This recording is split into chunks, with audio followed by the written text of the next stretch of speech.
Oh, look, I get to start my video, and here we have, once again, Steve. Steve. Get off my desk. Hey. Out you go. Can you not? Bro. Okay. All right. Good. Ladies and gentlemen, this episode of 3 Games features a special guest. I am a personal fan. I've been watching him since time began. So to reach out and actually have him reach out and return the favor, I'm excited. I'm juiced. Anyway, let's go ahead and get the ball rolling, shall we?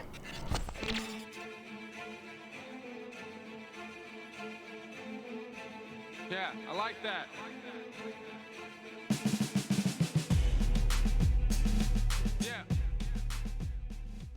Ever since video games were a thing, advertisements for interactive adventures have come in all manner of varieties.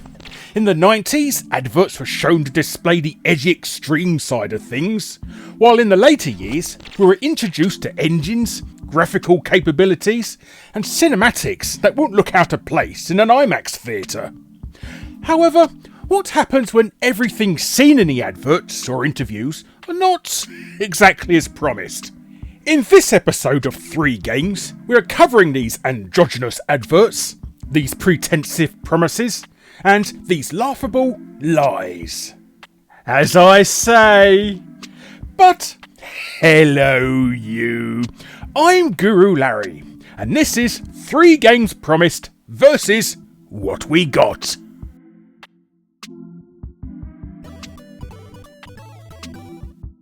Fable 2, released upon the gaming world in 2008, was heralded as a sequel to Lionhead Studios' innovative action RPG, promising to travel players to the immersive world of Albion, where their choices would sculpt the world around them. Led by the visionary Peter Molyneux, known for his grandiose ambitions, the game was anticipated to revolutionise the RPG landscape. However, upon its release, Fable 2 was met with disappointment as many of the grand promises failed to materialise, leaving players to grapple with a game that fell short of its own hype. These included broken promises such as dynamic world simulation. Promise! Fable 2 was marketed as a game where player actions will dynamically shape the world, influencing everything from NPC behaviour to the growth and evolution of towns and cities. Reality! While some semblance of consequence was present, the impact of player choices felt superficial and limited. Changes to the world lacked depth and failed to significantly alter gameplay dynamics. Promise! The game touted a robust combat system, featuring fluid and dynamic battles with a plethora of weapons, spells, and abilities for players to master. Reality! Combat mechanics proved to be simplistic and repetitive, lacking the depth and complexity promised. The touted variety of combat options felt constrained and failed to offer the depth expected. Promise! Fable 2 boasted an innovative expression system, allowing players to interact with NPC through gestures and expressions, perpetually influencing their behaviour and relationships. Reality! While the expression system added a layer of charm, its impact of gameplay was minimal.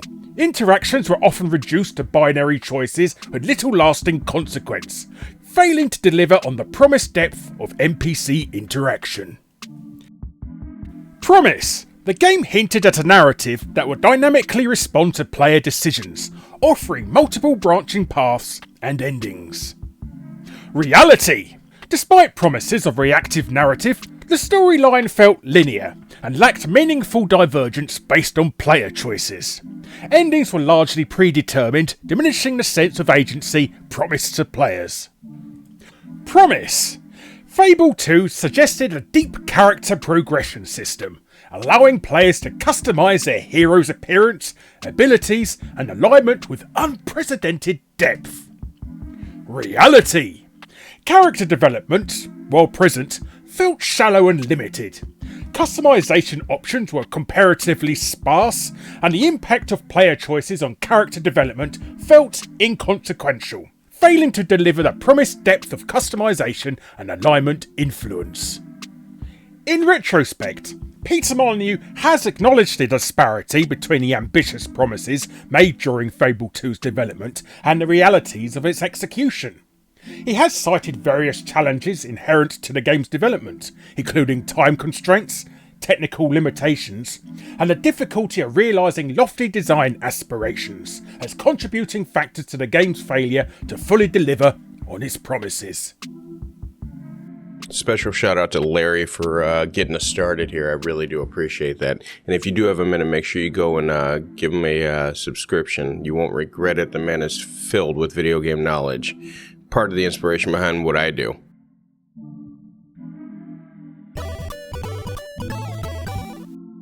So, Aliens, let's talk about Aliens Colonial Marines. It was released in 2013. It emerged onto the gaming scene with promises of a thrilling first-person shooter experience set in the iconic Alien universe. So it was destined to be great. It was destined to have a following. It was destined to just do well by numbers alone. Developed by Gearbox Software, you know them as the developers of Borderlands and things like that, and published by Sega, the game was marketed with tantalizing previews and trailers showcasing intense battles against the Xenomorph menace. However, upon release, players were confronted with a stark contrast between the promises made and the disappointing realities that awaited them. I don't know if you know this, but one of the biggest promises were the faithful adaptation of the source material itself. Aliens is a massive franchise, and it has, to this day, still movies being made, as well as fans clamoring to see something new. So when you tell them you're making a new game and it will follow the source material to the letter, you better make sure that everything's 100% accurate. And that's what they promised, that it would be. However, in reality, despite the promises of authenticity, Aliens Colonial Marines diverged significantly from the established lore and the tone of the Alien universe. Inconsistencies with the source material, poorly executed narrative elements, and lackluster character development detracted from the immersive experience promised, and it left fans feeling alienated and disappointed, if you'll forgive the term.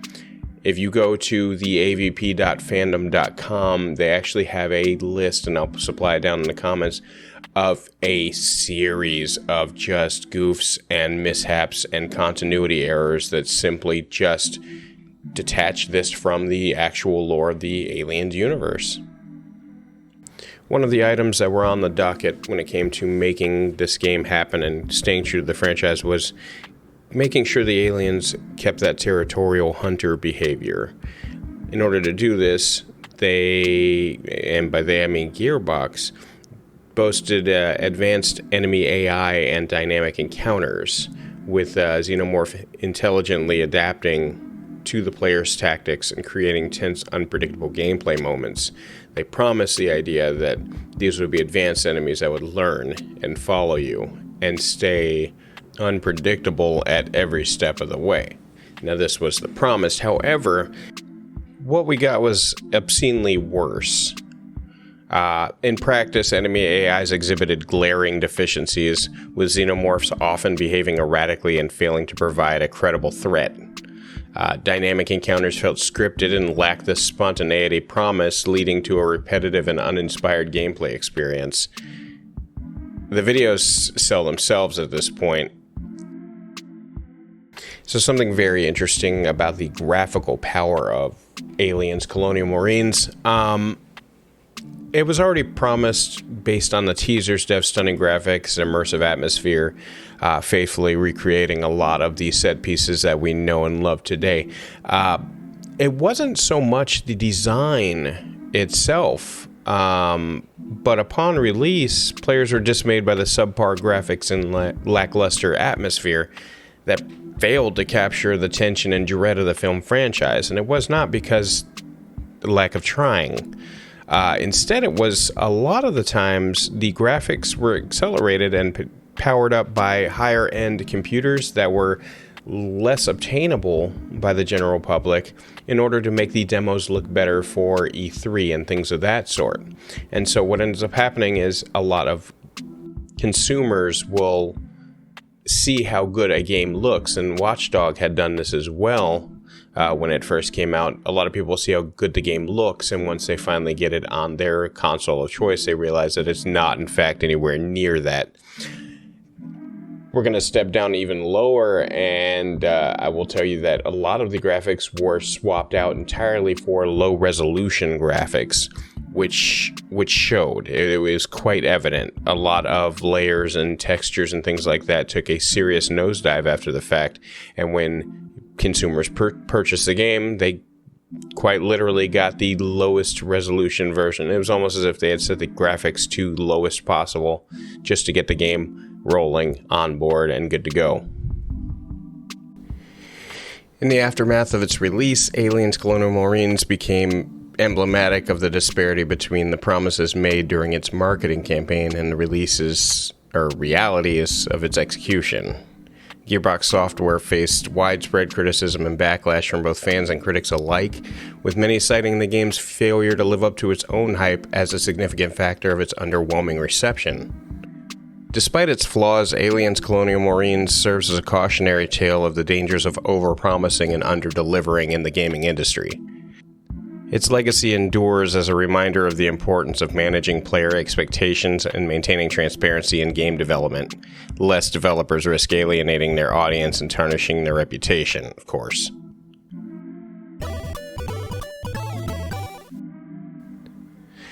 Now let's delve into the most infamous cases of promises unfulfilled, No Man's Sky.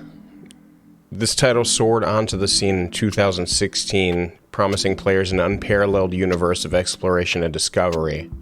But as many of you might remember from the countless YouTube videos and discussions that followed, one major promise stood out above them all: multiplayer.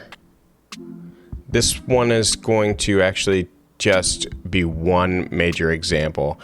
We've seen plenty of videos already about what they've missed, what they promised, what they didn't fulfill. But the biggest and most egregious promise broken was, in fact, multiplayer. From the earliest trailers to interviews with the developers, multiplayer was touted as a cornerstone feature of No Man's Sky. Gamers around the world were captivated by the idea of traversing the cosmos alongside friends, sharing in the wonder of exploration and discovery. However, when the game finally launched, the reality of multiplayer in No Man's Sky fell short from what was promised. Despite assurances from Hello Games, players quickly discovered that the chances of encountering another traveler in the vastness of space were slim to none. The shared universe that had been teased turned out to be nothing more than a solitary journey, with players exploring worlds devoid of any meaningful interaction with others. The backlash was swift and severe. YouTube became flooded with videos dissecting the discrepancies between the promised multiplayer experience and the isolated reality players encountered. Many felt betrayed by the false promises, leading to a significant loss of trust in both Hello Games and the game's director, Sean Murray. In the aftermath, though, Hello Games scrambled to address the backlash, with Sean Murray acknowledging the issues surrounding multiplayer and vowing to improve the experience in future updates. But for many players, the damage had already been done. The broken promise of multiplayer in No Man's Sky served as a cautionary tale about the dangers of overhyping features and under-delivering on expectations. In my honest opinion, I believe the hype and the dreams and goals that Sean Murray, as well as his company Hello Games, I truly believe they had the best intentions. I truly believe they were trying to make something great. But this is one of those examples of when your eyes are bigger than your stomach. Hello Games promised all of these wonderful things that could have absolutely revolutionized the way spacefaring could have gone, and we would have not had to wait all the way to, say, for instance, Starfield in order for us to really get that experience that was promised to be delivered. However, when your eyes are bigger than your stomach, you generally order more than you can take on. Their plates were full, and we watched as the company had a back and forth between the fan base for years, just trying to find some semblance of balance and something that would make both the fans happy and the developers themselves. Now, fortunately, I can say, despite all odds and adversity, Hello Games absolutely fought against the grain and made sure that they improved the game even after much of their fan base had left and they had to reclaim them again. And today, No Man's Sky is an amazing game. In terms of a survival game, it's one of the best. However, promises are not something that consumers take lightly. These are things that people wrap their money around, and now that money is scarcer than ever, you can't simply just expect them to just take your word for it. Games have now spiked to $70 to $80 a pop, and that's just the basic package. You really can't gamble with that, and Hello Games found out the hard way what happens when you gamble. They spent a good portion of the years after their game released simply backstroking and going upstream just to try to make something right again. I appreciate them for it, and it's definitely a success story in its own right. However, this is by far one of the biggest promises I've ever seen in a game that simply did not go through and was met with nothing but backlash. Folks, if you haven't yet, make sure you hit that subscribe button, make sure you hit the like button, leave a comment, all that good stuff. I'm trying a few different ideas out at the same time just to see what works for the channel, and so far it's been met with great and positive results. I cannot thank you enough. We finally hit 2,000 subscribers. We're really doing it now, making our stride, but I can't do it without you guys. So, pop into the comments, give me a little chat, figure out what's going on, or even better yet, pop over to Patreon or my Discord and have a chat with me there. And we can talk about how we can make this thing a little bit better, huh? In the meantime, this is Riot. You've been watching the Riot stream, and I'm getting the fuck out of Dodge. Later, guys. Hello, you.